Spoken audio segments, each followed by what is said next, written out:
is a test of the emergency broadcast system. This is only a test. DJs and MCs. This DJ, he gets down. Listen to this jockey's introduction to Two DJs and a mic with your host, DJ Mike. Is that a timetable? And DJ JP. Well, get on it. It's your time. Give me the mic. Okay, guys, welcome back to another episode of Two DJs and One Mic with myself, DJ Mike, and the classy DJ JP. The classy. Well, it's getting better, so all I can ask for that. That's all I can ask for. He's getting. Oh yes, he's being nicer to me these days. So I guess I'll just thank you for calling me classy. yes. But we're blessed to have someone straight out of San Diego. San Diego in the building. Yes, the home of Ron Burgundy. How you doing, Justin? Good. I hope when they interview Ron Burgundy, they say the home of Justin Kanoya. Yeah. Let's hope so. That'd be cool. Hey, that would be beautiful. Yeah, to say the least. yeah. But before we forget to be classy, could you give us a little bit about you, brother? Tell us how you got in the game, how it started. Just give us a little backstory. Sure. Well, I always was intrigued by what DJs could do. I think it was sort of the idea when songs would crossfade from one to the other. It's something that I always wanted to be able to do. And I remember even at a junior high dance, watching the DJ up there, and I was just always intrigued by DJs. And it was actually my freshman year in high school at the homecoming dance. I was just dancing like a fool. I mean, I had left my date to do whatever she did with our friends, and I was just up on the stage, just hyping the crowd up and all that. And at the end of the night, the company, I grew up in St. Louis, by the way. So yeah, this was in St. Louis, and the guy was packing up, and he handed me a card. He's like, "Hey, we're hiring. Give us a call." And that's where it started. I worked for them. And that's TKO DJs in St. Louis. And from what I understand, they are still in business. Wow. 30 How plus long years. ago was that? 30 plus years. Yeah. I mean, that was prom, I think 1991. So were they a good company to work for even back then? I mean, they were, I think the OGs. I mean, and I remember doing a lot of pool parties in the summer, at country clubs, and obviously got to do a lot of middle school dances and things like that. It was cool too, because it was right at the time they were still using turntables. And so I think I was using turntables for about 6 months. And then for a short period of time, we had cassette singles. And then it transferred over to CDs by the time I was kind of finishing up there. But so that was sort of my intro to DJing, and I did a little bit in college. And then it was early 2000s. I think it was around 2002 that I met. This is by the time I was in San Diego. Just met a guy that ran a mobile DJ company here. And the only reason I found that out is because I was doing something else with him, and I needed his email, and his email address had mobile dance in it. So I was like, "Oh, what's that? Are you a mobile DJ?" And he said he was. And so started working for him for a few years, and eventually branched off and did my own thing. And in 2015, went full time and quit the job that I was working, and have been full time. This will be year 10. Wow. That's good, man. That's nice. So yep. Just a quick question. So what did it take for you to finally just say, "Okay, I'm done. I'm going to be me. I'm going to do me." I'm going to what? I'm going to do this full time. What was it? Yeah. Jump off the train and say, "I can do this." I mean, the short story is that I really was. I mean, I wasn't happy in what I was doing in terms of work at the time. I don't know. I think I was always kind of lucky, and I was able to kind of get started in a career that was something that I was always passionate about. So I grew up I grew up in St. Louis as a huge sports fan, especially a baseball fan with the St. Louis Cardinals. And I was a huge collector of baseball cards and memorabilia, and I was a big autograph collector. And that's actually what took me to Dallas for a few years. I was interning at a sports publishing company that covered the sports collectibles industry. And so I was interning there for 2 years and I actually got a job at the magazine out of college. So, I mean, as a journalism student to then get a job at a magazine that I had subscribed to as a kid, it really was like, it was the pinnacle of anything I ever wanted to do with my life. It's like, I mean, imagine that, right? Like you subscribe to a magazine and now you find yourself working there. And then what actually brought me out to California and to San Diego is I came out here to work at Upper Deck. So someone that worked with me at Beckett Publications, which was based in Dallas, he came out here and essentially recruited me to come out to work at Upper Deck. And so now I'm like, not only did I get to work at the magazine that I subscribed to, now I was working at the company whose cards were the only cards that I purchased. I mean, there was Topps and Fleer and Dunlop, but for me, like Upper Deck was the thing. And so here I was in my early 20s and I had achieved like any like career goal that I could possibly have wanted. And then I got sort of hit this point where I was like, okay, I want more, but I wasn't getting that. So that's when I went to my last job, which now has been 10 years ago, but I worked at the Port of San Diego for 13 years. So imagine like I was in sports and sports memorabilia and marketing, and now I'm like working for a local government agency. Wow. I went there because it was a great opportunity in terms of it was still marketing, it was PR, it was the career that I had built and I was involved with, but like marketing for a government agency versus a sports card company was completely different. But I was very content. I mean, it's where I met my wife and we had a daughter. And so we sort of dropped her off at school and everything was very convenient in terms of like what our daily life was like. And that's when I started DJing too. So I was kind of able to DJ on the side while I was, still working during the day. But, I just realized like the passion I had for like actual, like what I was doing during the day just wasn't there the way it used to be. And it was a time that the other things personally were going on. Our daughter wasn't happy with like the school that she was in because we were putting her in a school that was more convenient for us because it was closer to work, but it really wasn't the school that was in our neighborhood. And, she was like, we were dropping off at 6:30 in the morning and picking her up at 6 p.m. at night. And, she's 8 years old and she's like, why can't I just go to the school that is in our neighborhood? And so it just kind of worked out that, she's kind of ready to do that in addition to me, like thinking like, maybe I could just do this DJ thing full time. And I was turning 40 that year also. So it was, you kind of start to take stock of things. Like I feel like every 10 years or so when there's sort of these milestone birthdays. And so that was kind of it. And there wasn't, a big epiphany thing, but I think it was just like, I think this is something that I can continue to pursue outside of let's dive into the brain of Justin and talk to him about some other stuff in his career. Yes. So you've DJ'd major corporate and fitness events. Mm-hmm. How do you approach those gigs differently than you do weddings or private events? So, I mean, they're two separate things, and actually could also be similar, right? Because I've done a lot of fitness events, like for Lululemon and Fitbit and those brands, and sometimes doing that meant literally I was just, or even core power yoga, like I'm DJing a core power yoga class, or it was a Fitbit workout that I would do. But also I did corporate events like for Lululemon, and so just like any other corporate event that many of us have done, it might have been a cocktail party or the after party at a big gala. So, the approach is not really that much different in terms of other corporate events. It's just sort of the different approach you have with, as opposed to, when you're doing a wedding. But when you're actually DJing an actual fitness event, so it could be a 5K run or a yoga class or a live workout.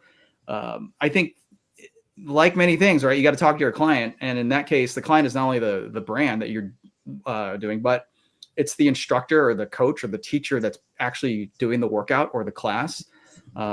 What would they typically play if they because most of them would just like make their own Spotify playlist and hit play. So now they have the luxury of a live DJ that can not only blend and sort of move the music along with what's happening, but might also be able to contribute artistically from like, maybe there's an artist or band that they really enjoy, but they've never really had access to the type of remixes that we might have. And that just excites them more, and then just translates that to just, having a better class. So yeah, I was putting out for, you do remixes, get to play those remixes to like old rap songs or whatever. And and people like, oh, wow, where did that come from at 128 BPMs? That's pretty cool. Yeah. So what type of appreciation did the client show when you DJ these type of events?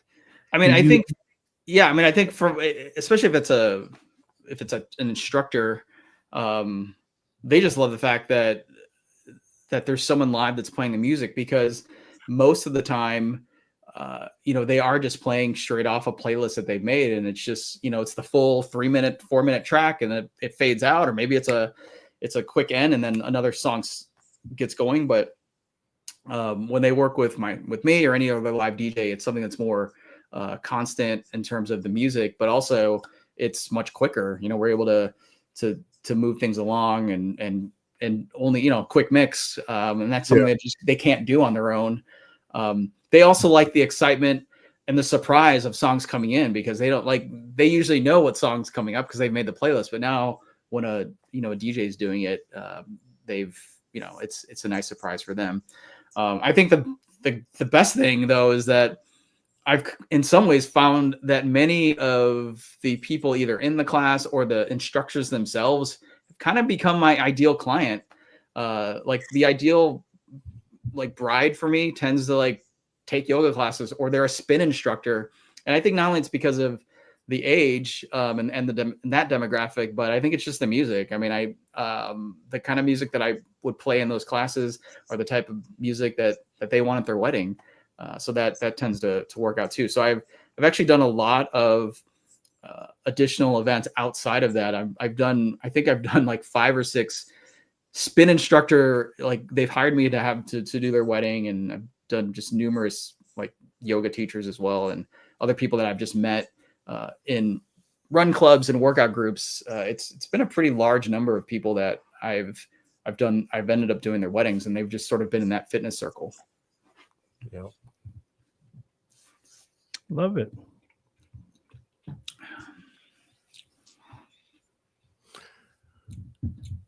The next question is, what was it like being the official DJ for Fitbit local events and product launches? How was that? Yeah. And I think you froze over there, Justin. So let's. Oh, okay. Hang on. Yeah. You can still hear me though. Yeah. Yes. Yeah. Yes, we can hear you. So when you get it back up, we'll bring you back up. But go ahead and keep talking. You want to answer that question? Yeah. Oh, did we lose you? All right, he's back.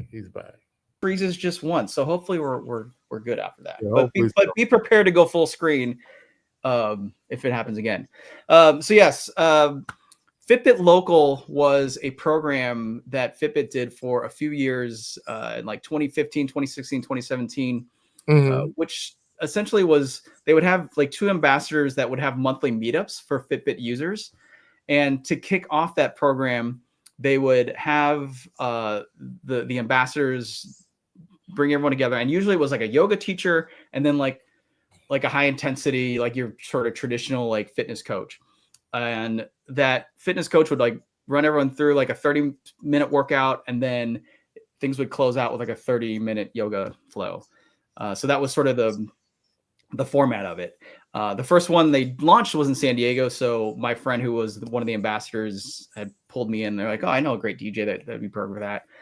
And the very following month after the San Diego launch, the San Francisco one launched. And it was just super easy for Fitbit to call me. They're just like, hey, can you just come to San Francisco and do the same thing up here? And then we did Seattle and Los Angeles. So that was the 4 Fitbit local launches that I was able to be a part of. So in doing that with them, then they actually would bring me out for a few product launches. So anytime they had a new device, the format of that event tended to be they would invite fitness media as well as tech media to an event where they would have some kind of a celebrity trainer that would not only run them through the workout, but obviously they would outfit them with a new device, usually like a new like Lululemon like outfit and all that, and then they would run them through a workout so they could experience what the new device was like. And so I'm just like DJing that live workout. So it was great. I mean, it was really my first experience in terms of like getting to travel to DJ, which was really a really fun experience. And a lot of people ask me like, how'd you get those gigs? And I mean, it really just started from that first launch that a friend of mine, who was the ambassador that brought me in. But the reason I was able to continue on with them, I really feel is a testament to the professionalism I had, not only at the event and sort of delivering what they needed, but it's being responsive to emails and all the preparation work that goes into that, much in the way that our wedding clients are going to want us to be. Right. So when it came to, needing a DJ for that San Francisco event and having I think they had like less than 30 days to prepare for that one. It was easy for them to pick you. Yeah. It was just easy for them to say, hey, are you available? We'll just fly you up, versus them now having to comb through like just random DJs or trying to get like other recommendations. And so not only, so I did the 4 cities that I mentioned, but then they did product launches in New York, Chicago, and then a few more in San Francisco that I was able to do. So it was such a fun and cool experience. Is Fitbit in San Diego? Is their headquarters in San Diego? They're headquartered in San Francisco. Okay, all right. Yeah. Right around the block. Yeah, right around the block. Yeah. But go ahead. Yeah, but before I ask you this question, I just wanted to touch on, it's really so much more than just DJing. Oh yeah. And when you bring the entire package, you make it so easy for people to not only continue to use you, but to refer you to others. Yeah. And it's, the stories that they have to, say about you, which are all true, but they're great. They all have a happy ending. But yeah, absolutely. Moving right along, you've had the opportunity to headline, Wedding MBA and MEX.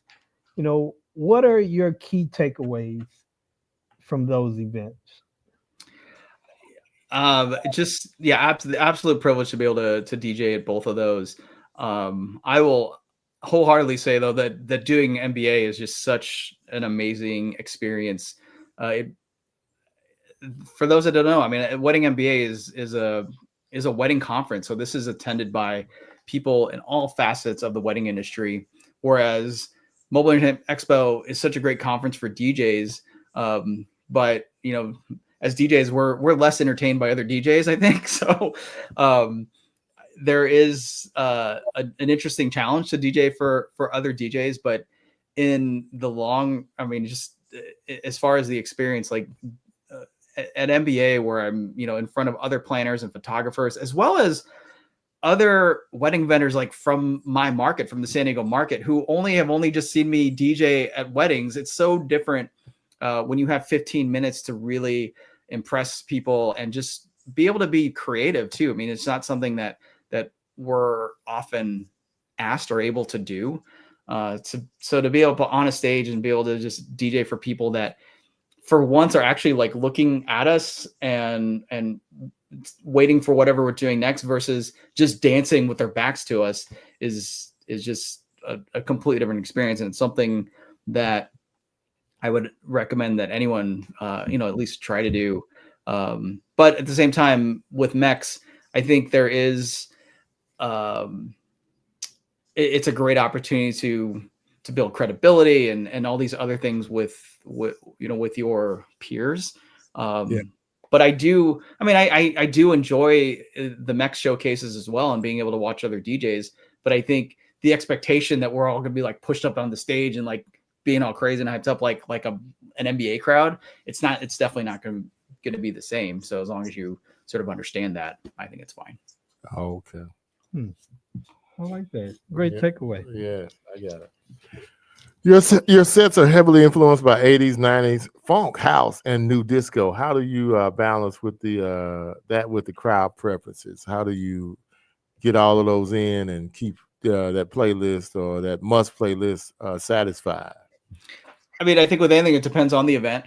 But anything like, especially from that genre, did I freeze again? No, we're good. No, Oh yeah. But yeah, I think with those specifically, if we're talking about a wedding, I'm probably, especially with new disco and more funk stuff, that's probably stuff that I'm bringing in more in the dinner hour, and definitely toward the tail end of dinner as we're getting ready to sort of move on to what the client's playlist is. But if there's that great intersection where they're wanting some 90s stuff or some 80s in their, on their must playlist, or that's part of their dance set, then that's perfect.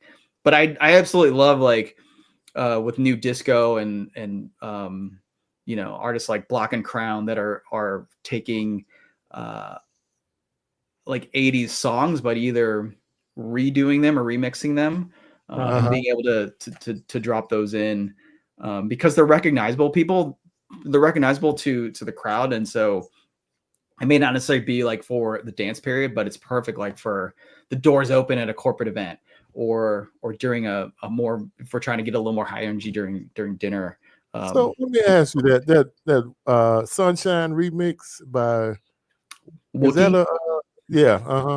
Is that considered? What would we consider that? So I those are the ones too where I think those are like great gems to find, because it's not like a straight cover, but they're sort of grabbing a line from a song, and then that becomes very familiar. So that song is like super high intense, and I think works well. Yeah. I've played that during a wedding dance set, especially for the crowd that's like, really into EDM. One of my favorites now. Yeah. How did they respond?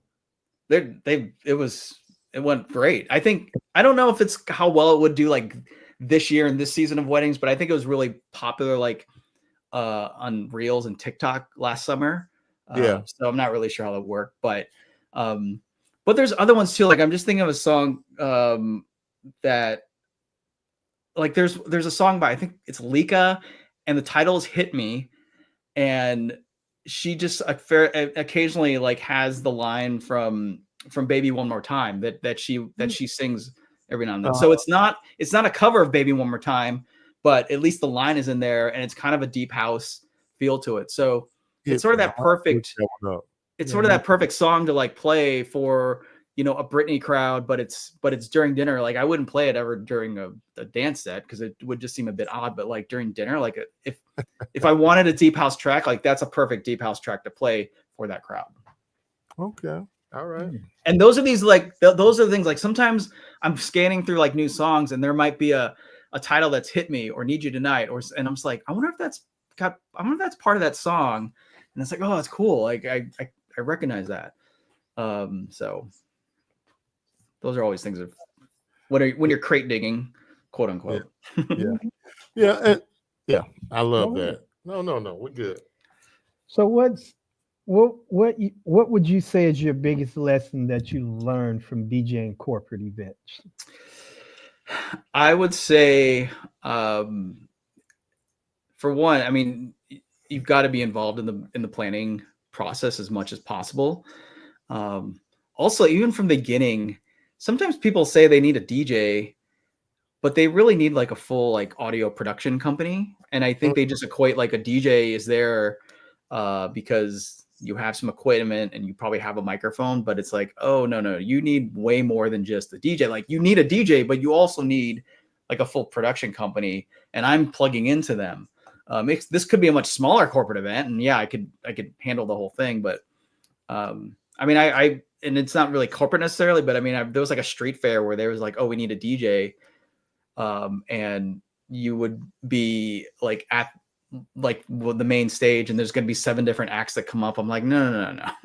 you need a live sound guy that's going to be dealing with like all these multiple performances. So, so I think that's right. I mean, so it's being involved. And like I said, that goes along with like being involved in the planning process. If I just sort of came in at the end because I said, oh yeah, I can DJ. But then they were like, oh yeah, we're going to have like this person come up and speak, and we need a lapel mic on this guy. And then I'm like, whoa, I didn't know there was all this going on. So they'll get you if you let them. Oh yeah. So let me ask you a question. Yeah. Go ahead. I'm sorry. No, and so the other big thing I always tell people is that whomever your client is, the person that hired you, they are likely answering to another person, and that person is probably answering to another person. So you really are sort of ground zero in making a lot of people look good. So if you do a great job, then the person that hired you is going to, like, at the Monday morning recap meeting after the event, they're going to be, receiving all these accolades like from their director, but then that director reports to a VP, and the VP is going to be like, oh yeah, you're running the team really well. And the VP obviously, reports to the CEO or whatever. And so there's a lot of this trickle down, but really it all kind of starts at the bottom there. And it's like that event planner is really just the first person there, and she or he is the one that has hired all these different vendors and really puts a lot of trust in the vendors. And that trust means you're probably going to get called back, not only for that same event next year, but there's going to be other events that they may need services for. So you can make that person look good because they're making so many other people look good. It's just super important. It's crazy how important it is to build that relationship, because it can be very lucrative going forward. So let me ask you this. This is probably nowhere near where we're supposed to be going tonight, but I have to ask. So how did you learn to price corporate events? Is there a formula you use, or, how do you figure out what is the right price? And I mean, just based on your market, do you triple, do you double, or how do you do that? It's hard because it's hard to just have like a straight answer to that, because I feel like when it's a wedding, you kind of decide like, this is where I want to be in terms of weddings, and just regardless of like the timing and the size of it, like you still want to say like, this is what I want to do. When it comes to corporate, sometimes I'm just like hired to DJ, and like there's an audio production team already involved, and so I'm just showing up with my controller and a computer, especially obviously if I'm traveling to do it. If it's something that's local, maybe it's a smaller, it's like their holiday party and it's kind of like a wedding. But then other times it's something much bigger where I'm having to be the liaison for the all of the audio and the lighting and everything.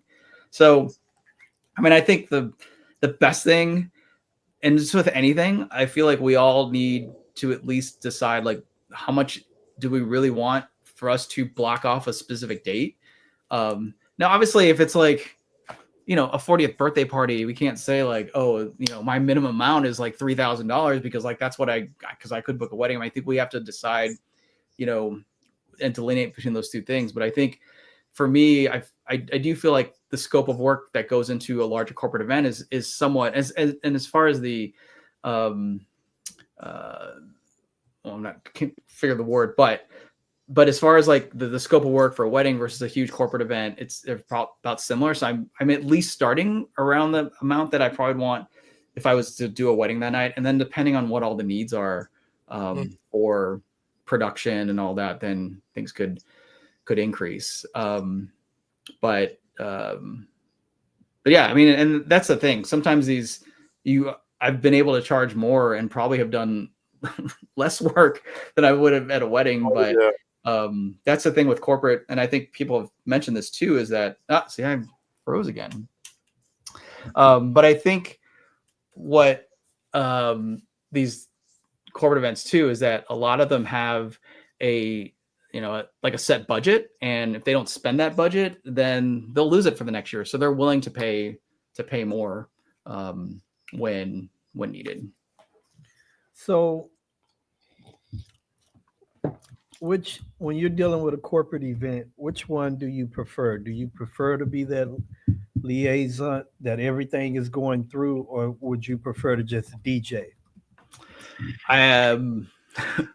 Depends, but I mean, I think the times when I've been able to show up in just my Subaru Forester with a controller and my computer and plug in, and the two XLRs are ready for me, like that's been pretty nice.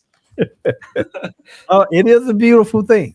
Yes, that is. Yeah, because depending on when you're doing the whole show, at the end of the night, it gets real lonely. Yeah, so you're breaking down all of that equipment. Yeah, and everybody else gone home. Yes. Oh Yeah, falling out the You door. know, people talk about breakdown and talk about it negatively. I don't know. For me, it's kind of it's kind of nice because everything's done, and usually everything has gone pretty well. And so it's because it's the total opposite of when you're setting up. I mean, I'm like so full of stress when I'm setting up. For one, I'm just hoping I didn't forget anything in any cable or whatever. Yeah. So once it's all set up, like I'm a little bit more relaxed.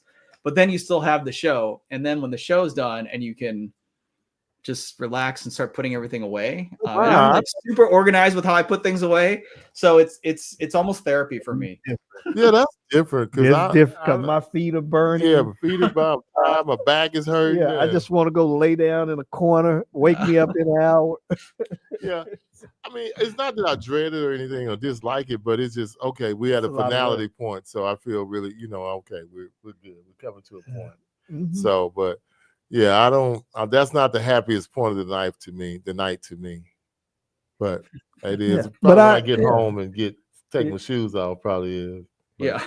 I mean, we all look at it differently. Maybe we need to change our mindset, Mike. Yes, I like that. Yeah, we're going to change our mindset. We're going to work on it. Yeah. I guess at that point, like nothing else can go wrong, right? So I feel like some could go wrong. A speaker could fall on your foot. True. That's true. Yeah, you could trip over a cord. If you could forget something, you could leave something behind. I feel like I've wanted to like start this list of anything that I've left behind because it would be a comical thing to look back on at some point. But I would hate to do that, man. I've left so many things behind, never got them back, and I left this, or like left a controller plug, or left this, or left that. Or a speaker. I've left speaker stands.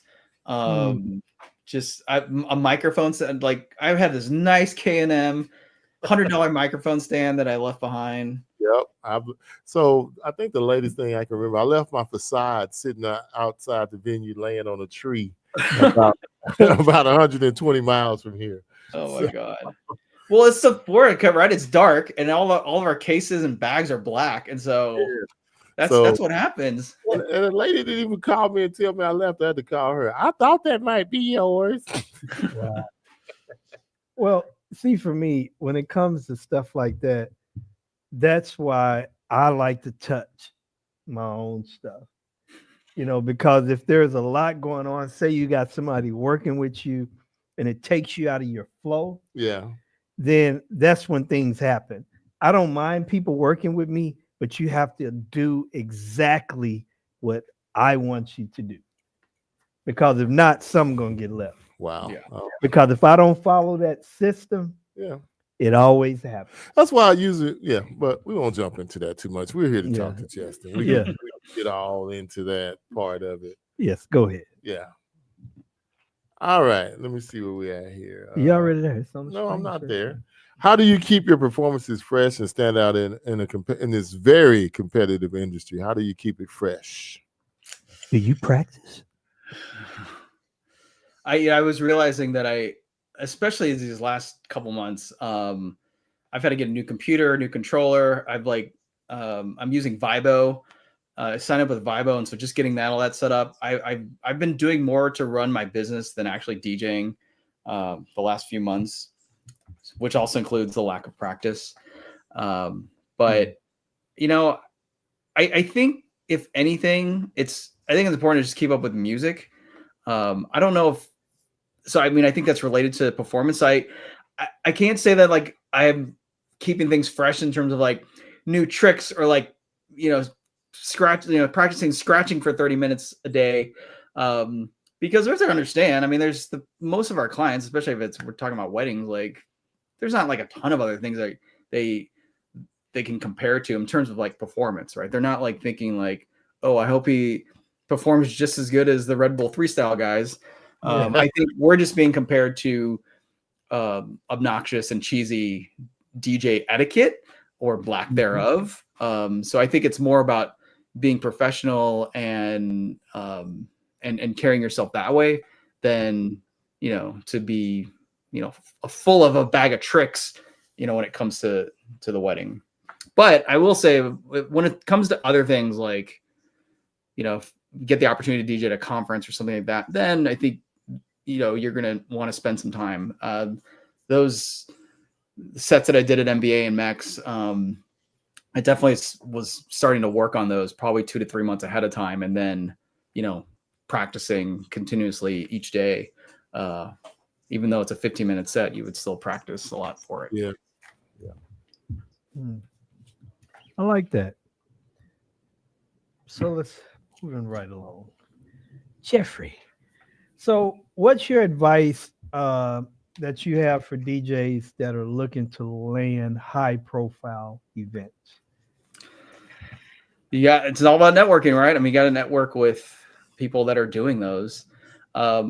Great analogy. I was actually, so there's a local wedding networking group here called Weddings of Distinction. Bethel Nathan is a good friend of mine, and she presents at Wedding MBA every year, but I'm just lucky that she's part of my market. She was actually presenting today. She had a great analogy about with using fishing, right? So when you think about fishing, there's 3 different places you could fish: ocean, lake, or a pond. Or creek. Whoa. Or creek. Yeah. Well, let's assume Yeah, that there's let's do those 3. I Go like ahead. this. Go ahead. I use this, but I if never you thought about this. if you wanted to like land a marlin, like let's say a marlin is like your high profile. If you wanted to land a marlin, but you're fishing in a pond, Yes. you're never going to land a marlin, right? So sometimes you have to make these tough decisions of like, where are you going to like not only invest your marketing and your money and all that, because if you're just kind of like generic and kind of fishing in all these different ponds, you're going to be getting all these different types of things, and who knows, right? Like you're going to maybe book the lower end or lower profile, and now the higher profile person comes in and wants you for that same date, but now you've used that up. So I think I found that to be a great analogy, because if you really want to surround yourself by a specific type of event, clientele, you're going to have to surround yourself with the people that do those types of events. And I know it's hard because I feel like when we sort of spread ourselves out, that's where we feel like we're constantly not only wanted, but then we're constantly busy because we can book different types of events.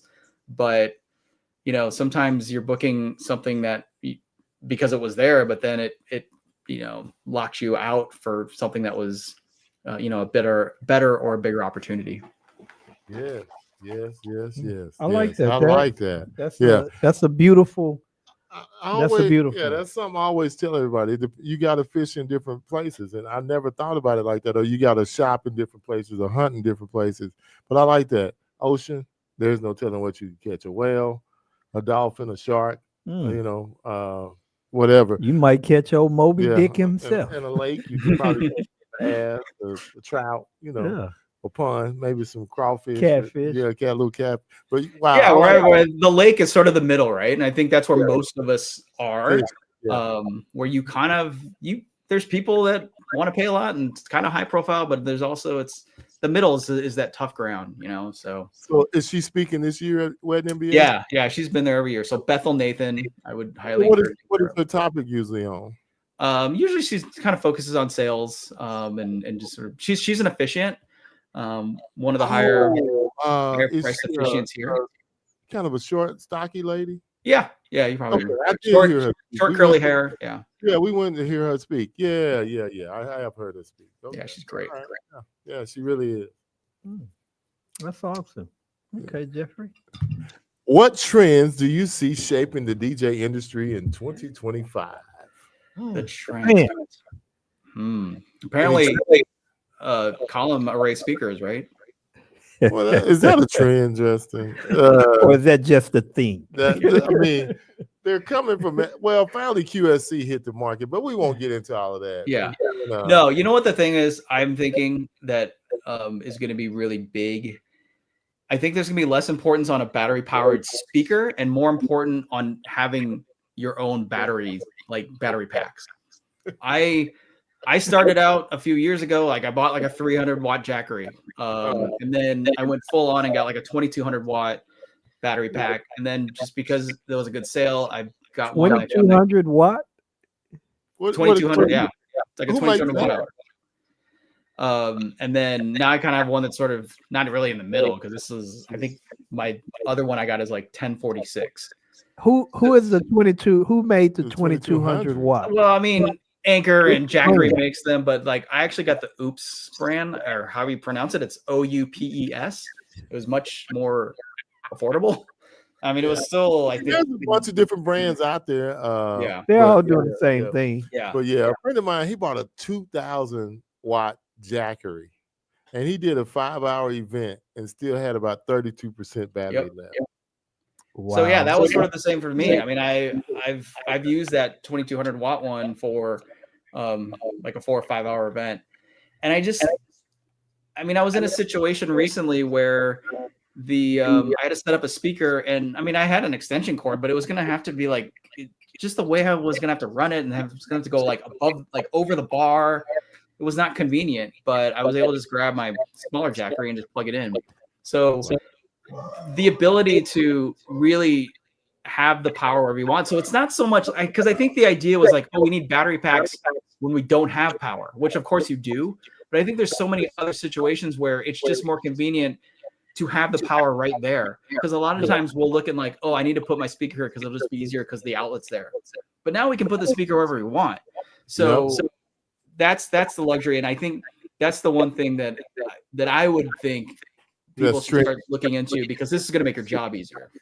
So if you're listening, anyone, sure, Sennheiser, you guys, we need a battery powered receiver for our microphones. Yeah, well, no, my thing is like, I'm putting less importance on battery powered equipment, and I would rather just have a battery pack so I don't have to buy new stuff. Like I already have the speaker. Okay. Like I don't need another speaker just because it's a battery. I'd rather just have a battery that now I can use my existing equipment. I like that. Okay, you win. Yeah. You got me on that one. Don't buy no stuff. Just And then, use you should have asked me this earlier because I could have like prepared some things, but that's probably the one thing for me.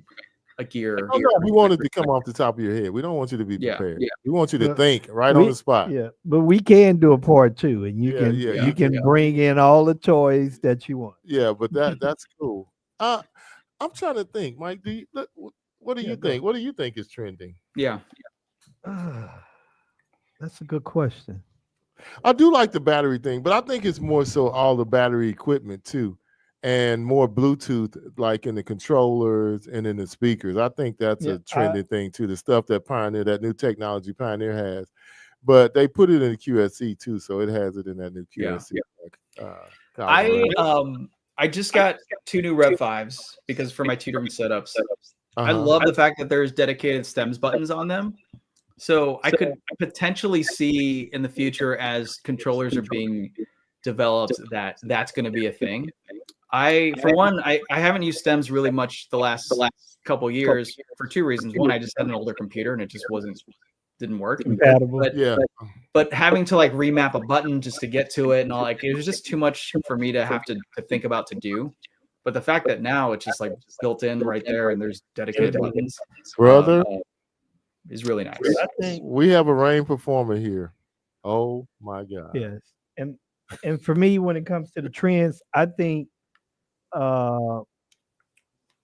your onboard effects and things that you can do are becoming more plentiful to where you don't have to really deal with the software like Serato, like whatever you have there, other than I would say I use what is it I told you need? Mix and key.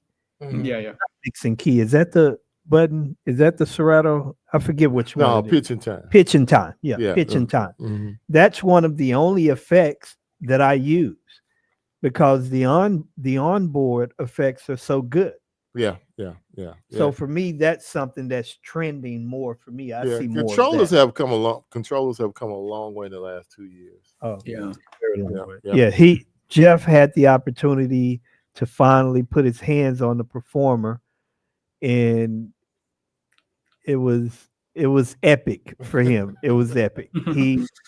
He almost didn't leave the office. He was considering moving.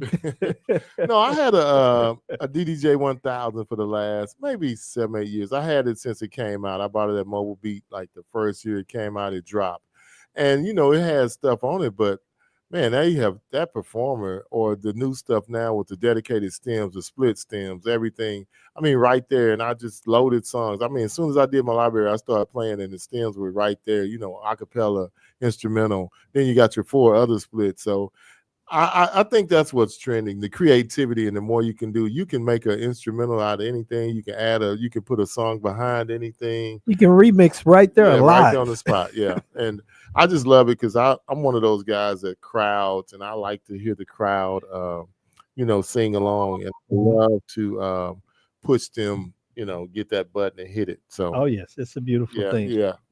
I have been enjoying that part of like dropping out the vocal so people could sing along and. Yeah. I love that. That's one of my and just I mean dealing with, and then the and I'm sorry to say this, but the stems on Record Box it's not up to par. And now that I'm going back to Serato, it's night and day. Welcome back. Yeah, I know. I'm coming back home after a stint over on the other side. But yeah. Welcome back. I'm back. All right, let's keep moving along. So keep Justin on this hot seat. Don't make him think over there. So what is one piece of advice that you would give to new DJs that's trying to build a sustainable career and not fish in the creek or the pond? The lake. Fish in the ocean? No. We want to create ocean DJs. How are we going to do it? I mean, one thing that I really embraced this year, maybe toward the end of last year, was just getting more involved in networking groups, and that's really. I mean, it costs money. I mean, these are memberships you have to pay, but just in the short time, I mean, I've been added to a couple of vendor lists. I've gotten referrals from other people in the group.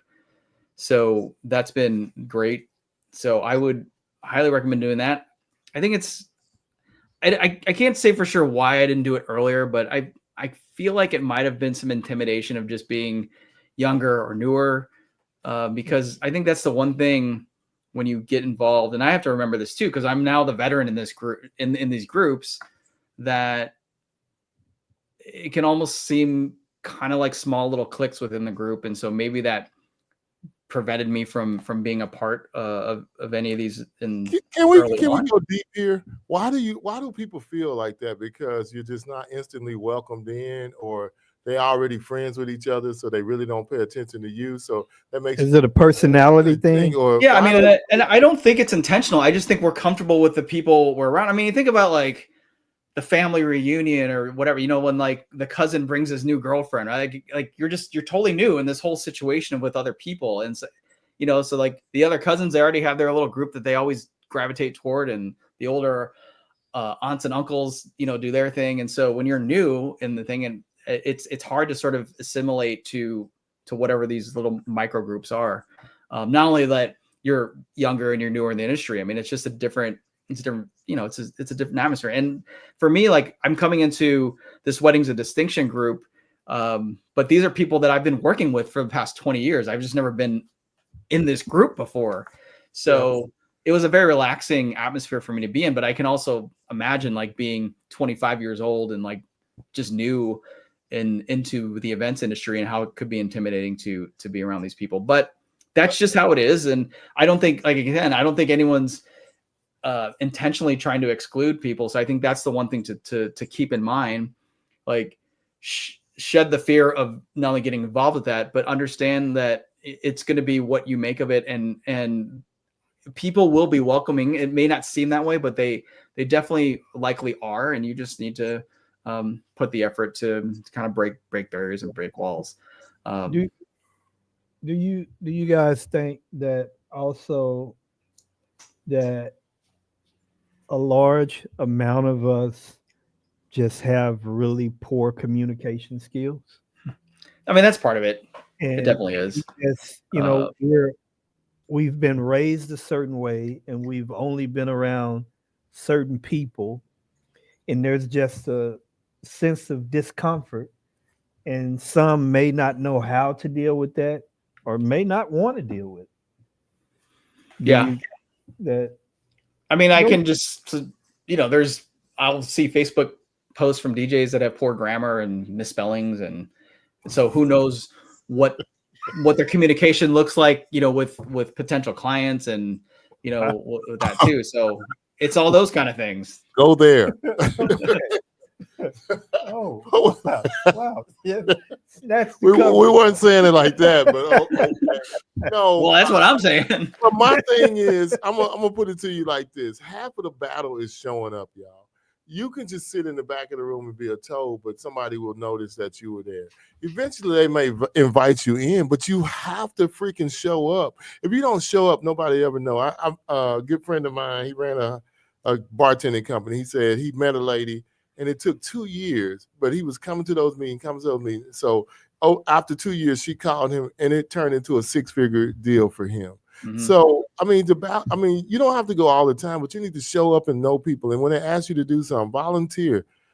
Yeah, we all quiet and shy. And I have my moments too where I don't want to deal with anybody. I just want to sit in the back room, take notes, do what I need to do. But in this business, you can't do that. You have to come out of your shell, and don't think that everybody's trying to be against you or nobody wants you, because they're all comfortable. You have to show them a reason why they need to let you in and get into that group and be able to work with them. And, And the other thing, go ahead. From a financial perspective, the advice that I've been giving to is, for one, obviously just to keep very good records of your expenses and income, but especially if your DJ income is supplementing your household income, to really be mindful of that. And after years, like, we've created a household budget, and it's something that we create every month, and it's something I've been doing probably for the last 2 years.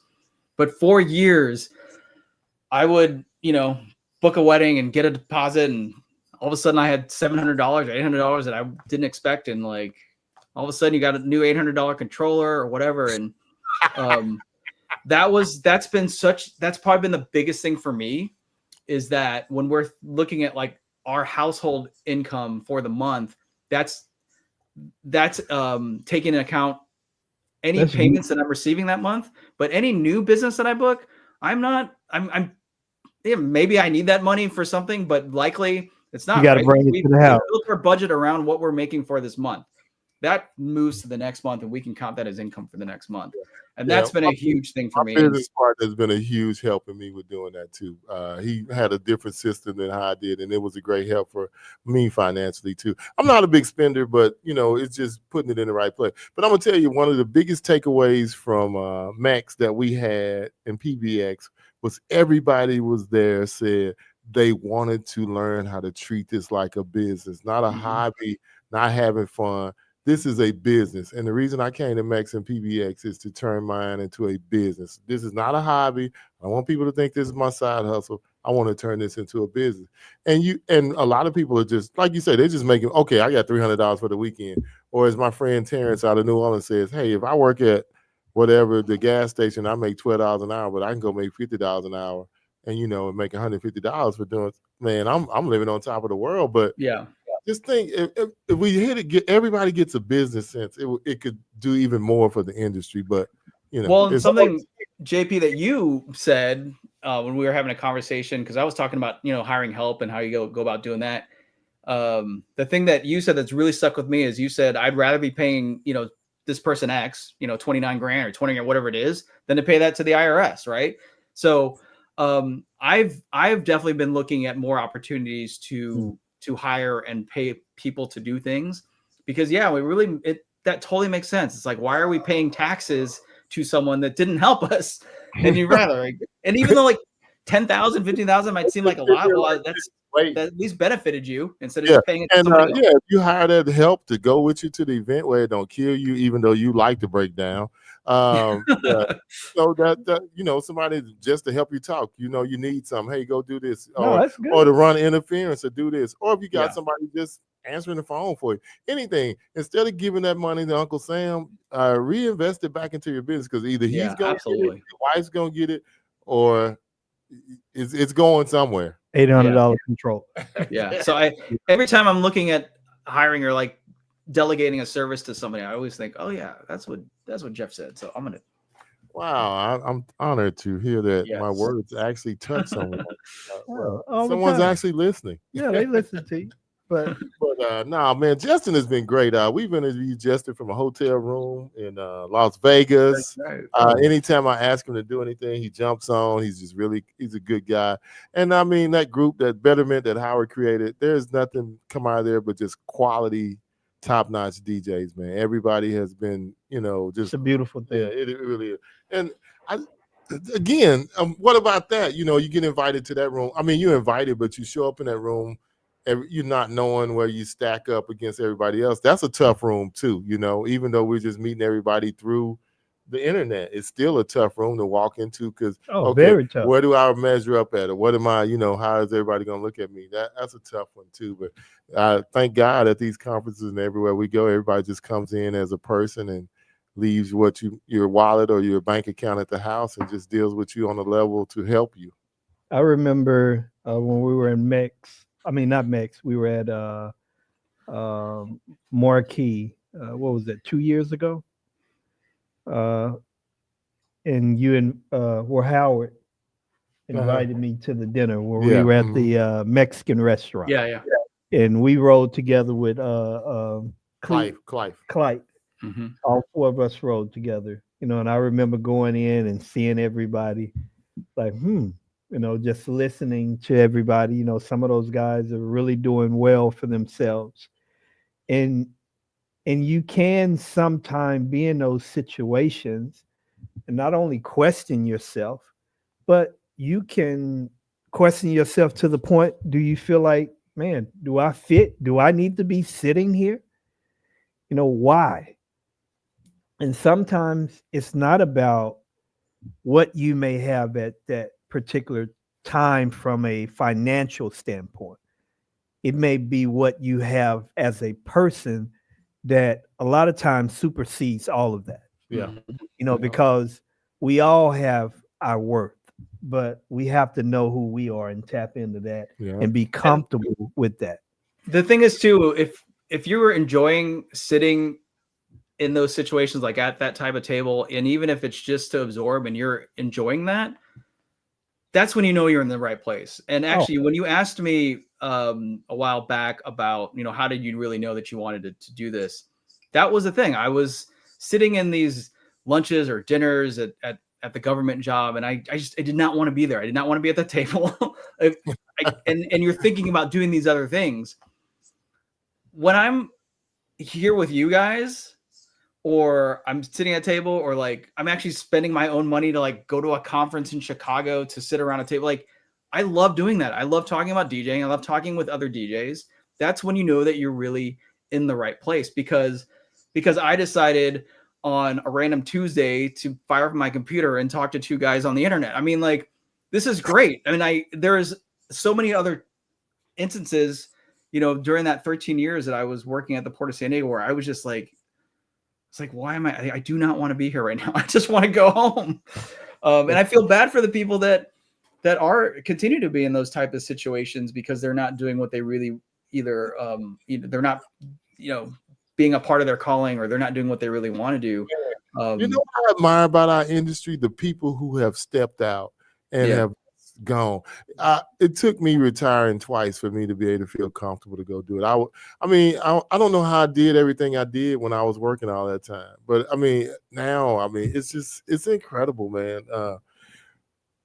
If you're out there, just get with the right people, network, do the right stuff, man, and you can step out and do this as a business. You just need to handle your business in the correct manner, but it's possible to be a full-time DJ and make good money. Yeah, absolutely.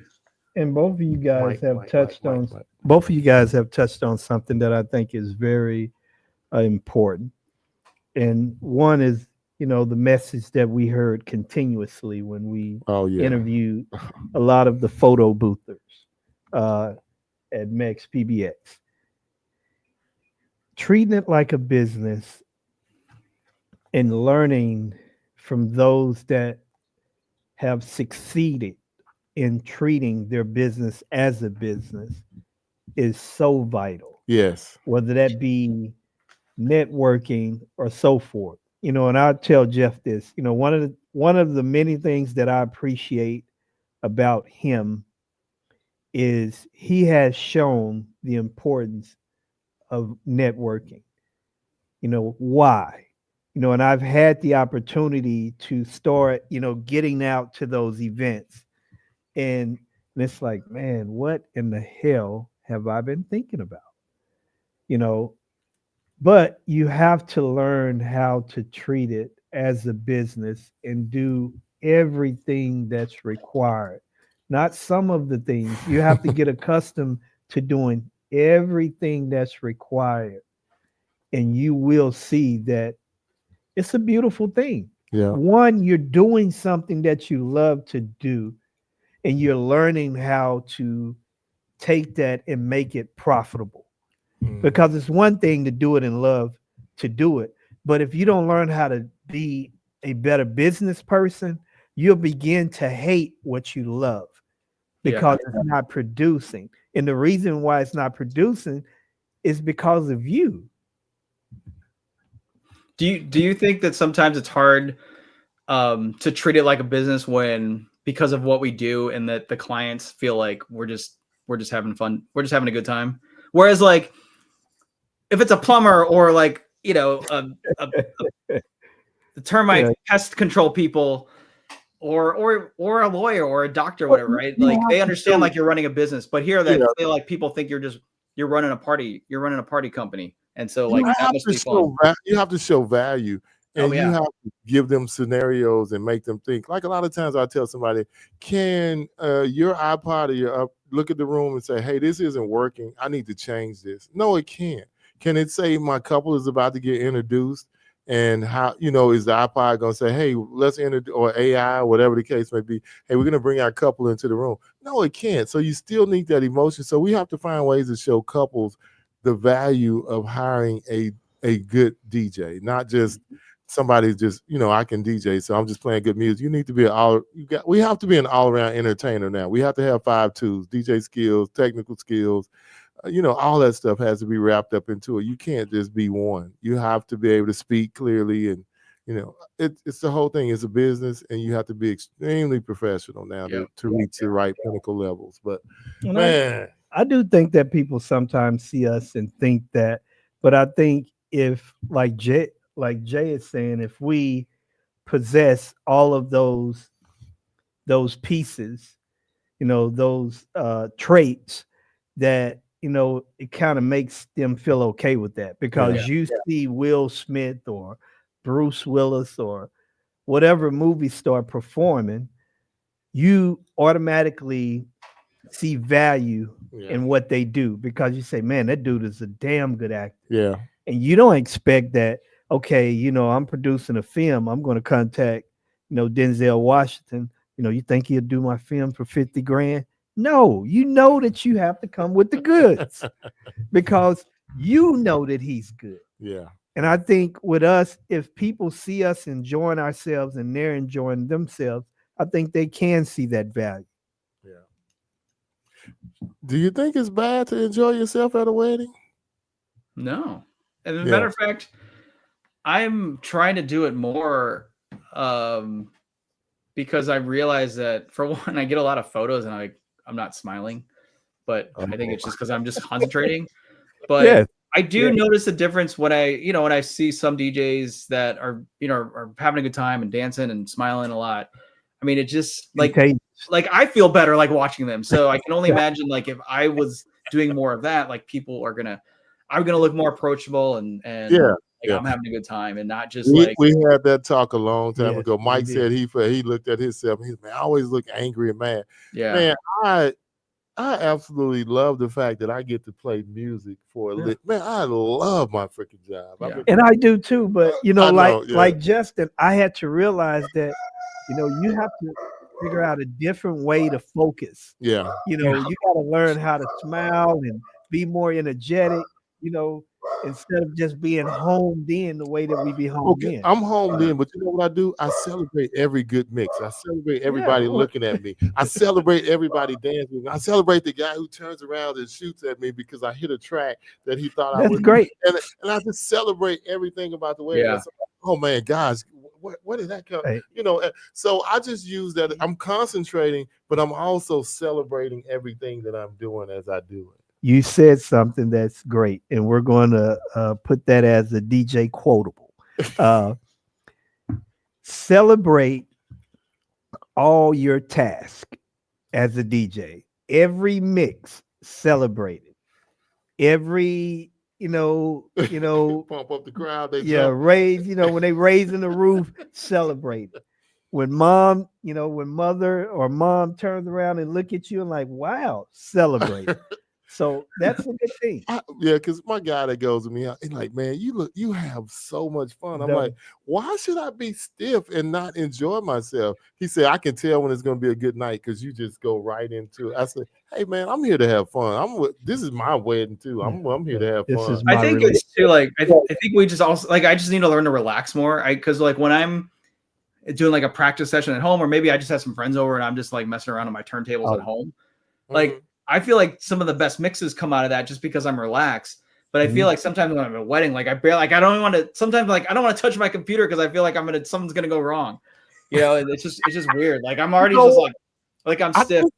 I think we all have that too, but you just have to relax. Yeah, totally. Because like it usually doesn't go wrong, and so just relax. Yeah. But I don't know how many times like I didn't want to like touch a button because I thought something was like the audio was going to drop. Or that's so crazy. It's so weird how we have these little fears.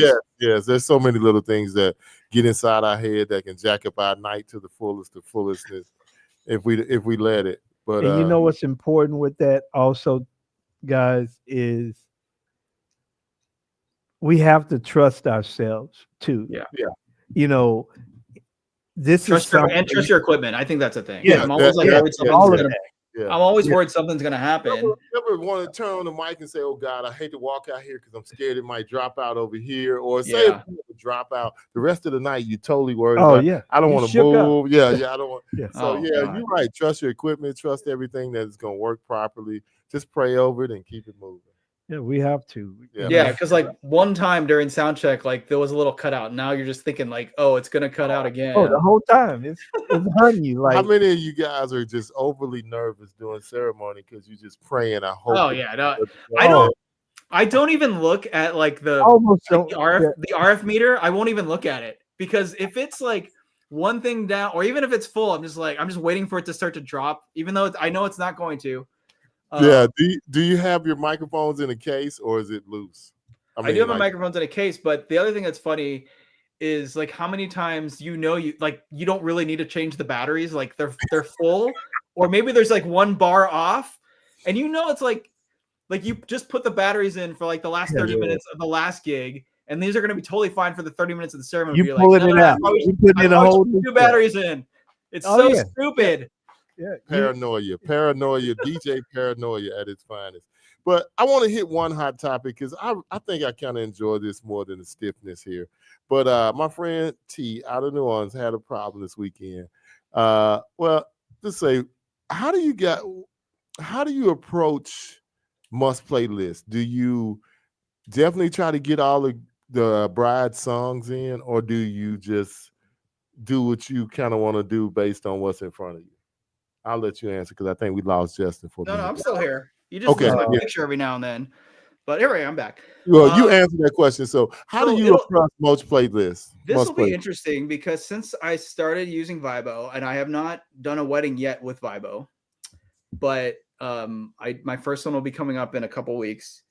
Up until now, people would just send me their Spotify playlists, and then they would usually just literally type out maybe the 5 or 10 songs. And I feel like that might have limited them. Like they're just like, oh, I'll just do these 5 songs. I think with Vibo, it's a little bit easier to maybe put a longer list together. But of course, you can still limit the number. But the way I look at it, it's like the must plays are kind of like the songs they're gonna work. So why aren't we playing as much of them as possible? And even if they're like the most ridiculous ones that you would know would never work, they usually end up being the best because of how like cringy they are. There's probably a really good story behind of why the bride or the couple wanted it.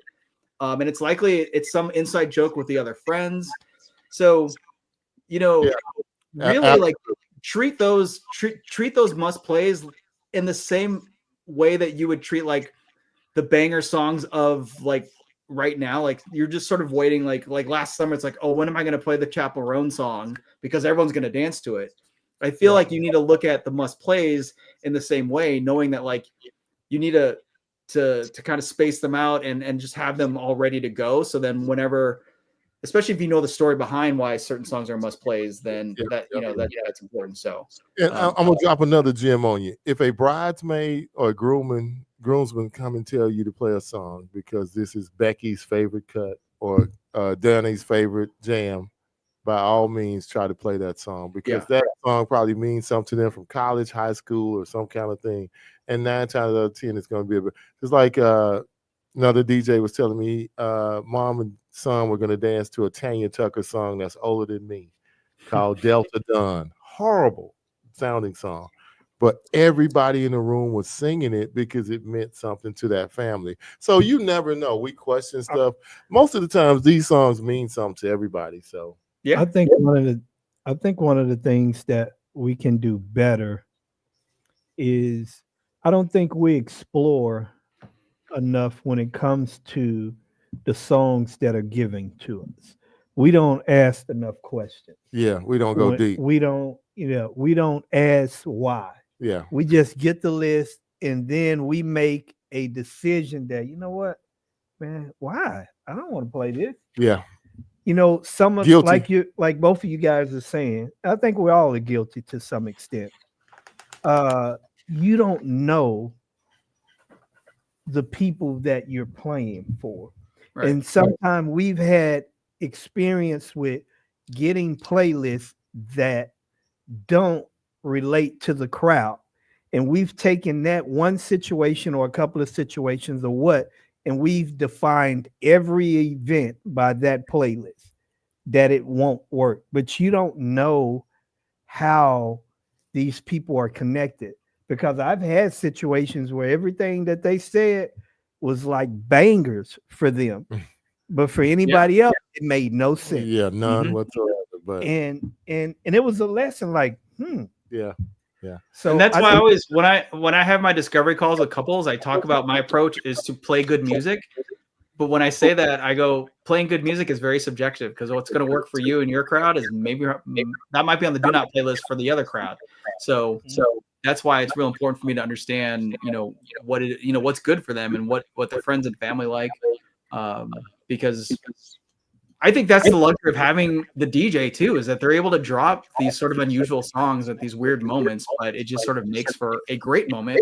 And that's really what we're there to do. Is just make okay, I have to ask a question because you just dropped a gem on me there. Discovery meeting. Is that the first meeting or the final meeting? Or is that just what you call it? I call like my consults or whatever, I call them discovery calls, because we're sort of discovering one another. And I'm wanting to learn more about what they're planning, what the guest experience they're wanting to create, and how I can be a part of that and really be. That's why I like talking to Jeff. He can always give me something. Yeah. Is that trademark? No. So discovery meeting. Discover is the credit card. Yeah. Oh, okay. Yeah, not discover. Okay, my discovery. bad. Yeah, so discovery call. Yeah, I like that. Yeah. Oh, no, that's a discover call. Yeah. No, discovery. Yeah. But no, that's a great approach, and it's a great answer to the problem as well. You need to dig a little deeper and get a better understanding. So I might even change some terminology in my company after that. I like that because hey, they'll think, oh, he's trying to discover stuff. And I bet people take that term and run with it too and think, oh, okay, we're gonna have a discovery call. But if they're a lawyer, they're like, discovery. That's they may find it to be funny. In law terms, that's not good. But man, we can probably humor. talk to you all night, just like we do when we're on the road, sitting at these conferences, sitting around having dinner or something. Especially when we was in Cali, hanging out all night, like we crazy, not knowing we got to get up the next morning and go to work. While I was asleep. While you were tired. But Nan was overwearing. I know you were working, but did you get to go see anything? No, I did it on one lunch break. I did like step into the EV and the QSC rooms. Dude, man, hey, that first day, it was like, wow. Like we didn't We didn't do our homework. If we go back next year, I'm gonna take day one. I don't Yeah, wanna we're talk taking to day any- one. We're Yeah. just gonna go walk around. It's and going to look. be discovery. Yeah, it's gonna be Yeah. discovery. I don't want to interview anybody. I just want to look and take it in for myself. We started off right. We went to the EV room. They got the first presentation they did of the Evolve 70s and the 90s. And Mhm. after that, we were shocked because everywhere else we went, people were talking to us. We were doing interviews, And it was we, so we didn't even much. make it out of some halls in one day. It was, Yeah. it was Yeah, just no, I know. It's a We've lot. we only saw about, I would say, about a third of everything. and there were so many people there that we didn't even see. that we didn't even know they were there until afterwards. Yeah, And that was like too much. yeah, I mean, yeah, like a month it was later. crazy. But no, NAM is, if you ever get a chance to go, make sure you got on some good walking shoes and just don't talk to anybody. Put some headphones on and just go and just take it all in. Because I really wanted to see the music side, the drum side, and all that Oh, other me stuff. too. Yeah, so we didn't get to see any of that. And I don't even think we all saw the DJ stuff. And the only reason we found the rain room or in music Because of Lance. is because of Lance. Mm-hmm. And little did we know they had a gym up there for us. Oh yes, The Yeah, new gym. MK2 coming out. Yeah. Jake let us put our hands Oh, on yeah. it. And, Justin, I put my hands on it and I almost left in a box. Did you go The MK2 Rain 1? yeah, Did you go Yes. check it out? No, he No, I didn't. No, I didn't. thought he said he went. I thought you said you No, had no, been I out. just saw the EV and the QSC rooms pretty much. Oh, they side by side, so that was a quick lunch. Just run down the hallway and come right back. Yeah. No, But man, we already over our time. We didn't extend it your time. We really appreciate it, man, and always. just love having conversation with you. I guess you can tell we know these guys from just seeing them, every 3 months or so. Yeah, they're family now. Yeah, family. Yeah, no, I always love chatting with you guys. Yeah. Well, we're gonna get you out of here, brother, and we thank you for jumping on with us. And who's on the show next week, Mike? We have what is the guy? You put me on the spot. I'm sorry. Yeah, you really put me on the spot. But we have the noticed. great guy, the MC, the game. Oh, Scott Fever. Got favor? Yeah, Scott Favor Favor. out of Yeah, we got Scott on. Scottsdale, Arizona. Scott's Yes. favorite. He's one of the biggest jokers in America. Oh I man, love that Scott. guy there. He has such a big personality. Yeah, he does, man. He lights up a room. Yes, where he's gonna light up 2 DJs, 1 mic next Yeah, Tuesday so we got Scott on the next week. 2nd. Yes. So looking forward to that. But Justin, we'll see you somewhere, man. We don't know. All right, where good to see you wherever guys. you're going next, and we'll holler at you. Talk to you later, brother. All right. Check us out, Mike. Bye-bye. You're out. Peace.